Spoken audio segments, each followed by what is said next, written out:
This is Lady Tehila from the Covenant of the Open Mind, and you're watching Sabbaths 101. Hail and welcome.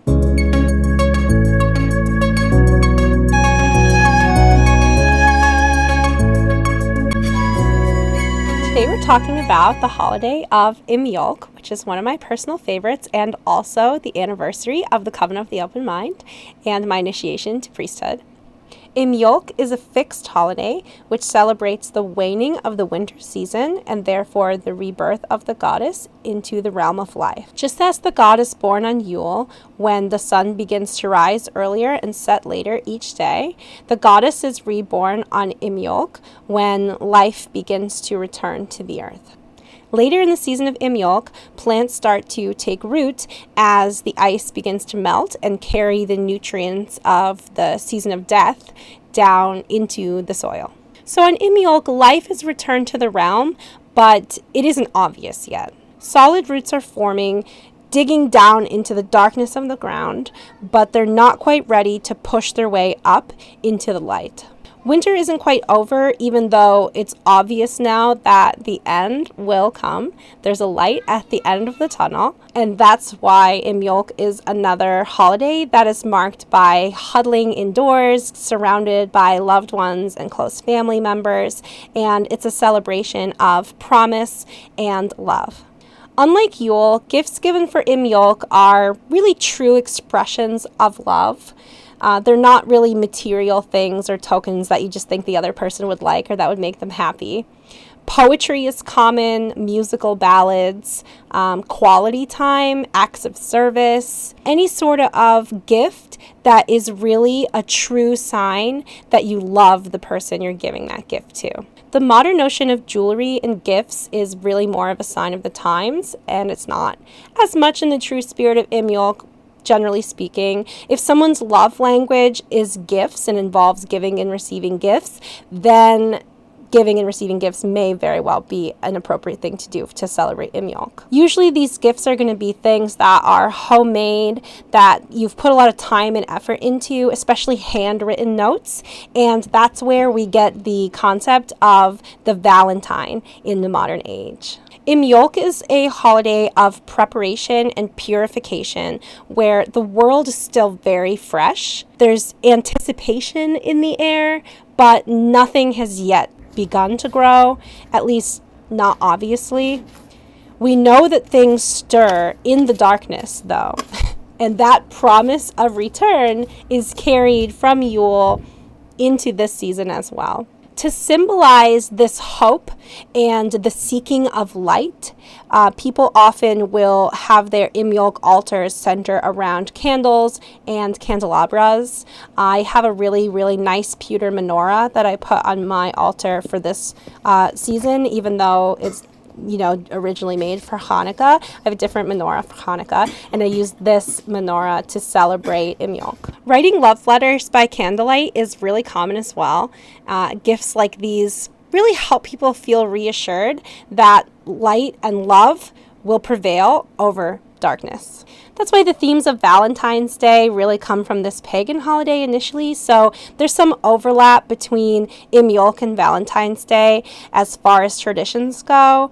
None of the themes of nature and time is passing and the promise of return really seem to make their way into the more secular holiday or even the Christian version, which is St. Valentine's Day. The theme of the mother goddess coming back to life is particularly unacceptable to the sky god worshippers who adopted these seasonal traditions for their own purposes. So that part got left out of the Christian version, but it's still a really important central part of the holiday of im-YOLK. The goddess reborn on Yule, the goddess is reborn in im-YOLK. Because im-YOLK is a fixed holiday, that means it's celebrated on the same day every year, and that day is February 1st. But in Wicca, im-YOLK and all of the holidays also symbolize the start of a new season. So that's why Valentine's Day and all these holidays fall within the season of im-YOLK, and they often capture the spirit of im-YOLK as well. Most of the time, rituals done in the early morning, but not as early as Yule usually, not at sunrise.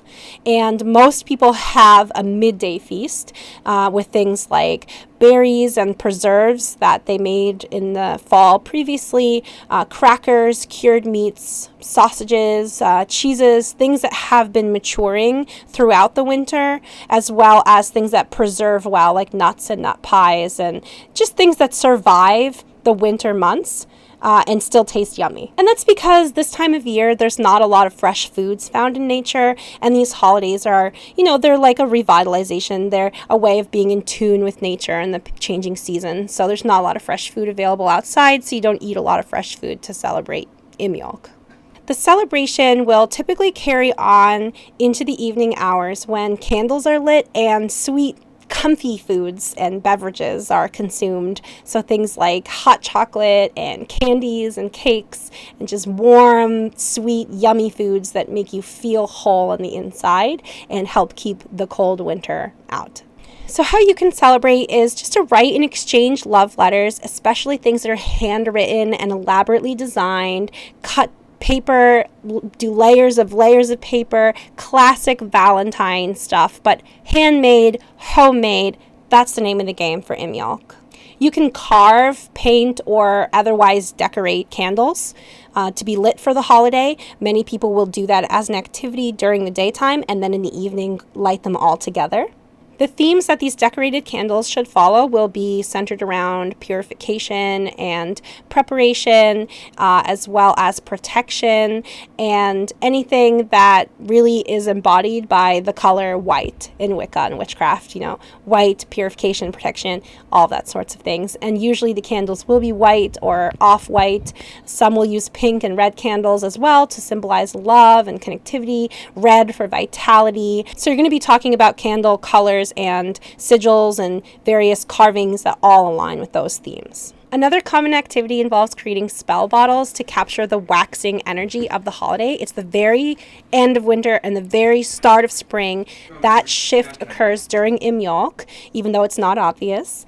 And that waxing energy is the most powerful waxing energy there is. So a lot of people will create spell bottles that capture that energy and help them utilize that throughout the rest of the year. For many people, im-YOLK marks the end of the season of death and the end of the hiatus on life magic. So a lot of people will purposefully do big elaborate spells to celebrate im-YOLK just to be like, haha, now I can.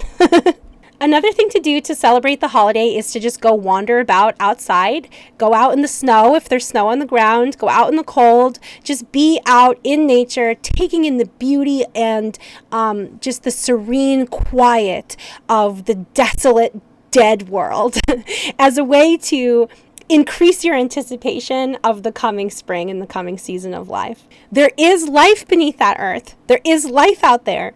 And you can sense it and you can feel it, even if you can't see it. It's also customary to plant bulbs, trees, and other plants that just do really well being transplanted when they're dormant and it's still cold, and that way it allows them to get a really solid root structure before the flies and other creatures that prey on these young plants come along and ruin them. We had a whole batch of apple trees go bad last year because we planted them too late. They're going in the ground the very start of im-YOLK this year. I'm going to order them tomorrow. Foods that you might eat for this holiday, like we mentioned, berries, fruit preserves of all kinds, especially cranberries and cranberry sauce, which is my personal favorite. Nuts, nut pies. I always make a low-carb pecan pie. Maybe I'll share that recipe with you guys this year because everyone's always dieting this time of year. Everyone knows that resolutions start on the 1st, but they're not really started, okay? They're just like getting in gear, getting in motion. It's like the very, very beginning. It's like the intent is there, but you're maybe not quite following through yet.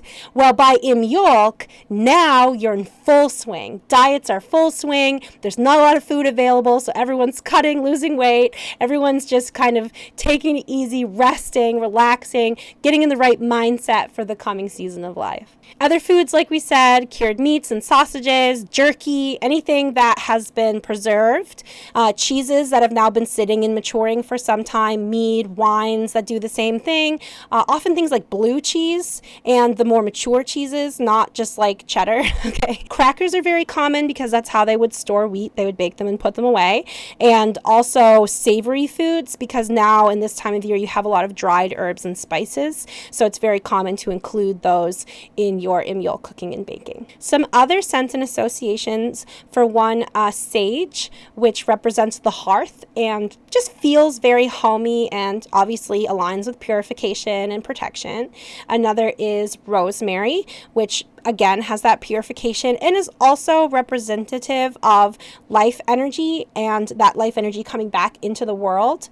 Pine is another common one, again for this holiday, just like Yule. All trees that are green the whole year round. Many will bring fresh garlands and things indoors this time of year. Many others are more inclined to reuse their old garlands by decorating them in some new way. Pine cones and other seedlings make their way onto the altar.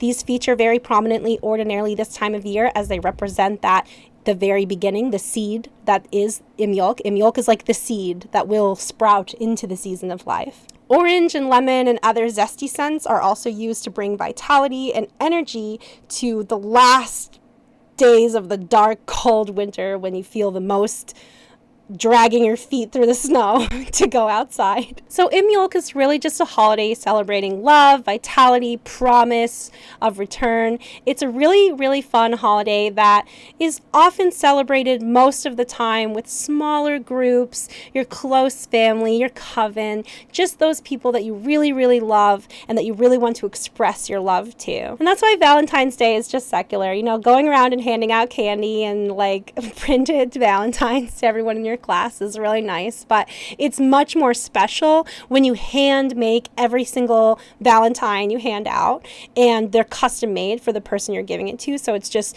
obvious that you spent time and energy thinking about that person and that you really want them to be happy and healthy, because that is the true essence of im-YOLK. Purification, protection, coming together with our communities, with our close friends, our close loved ones, and just feeling like we're going to make it.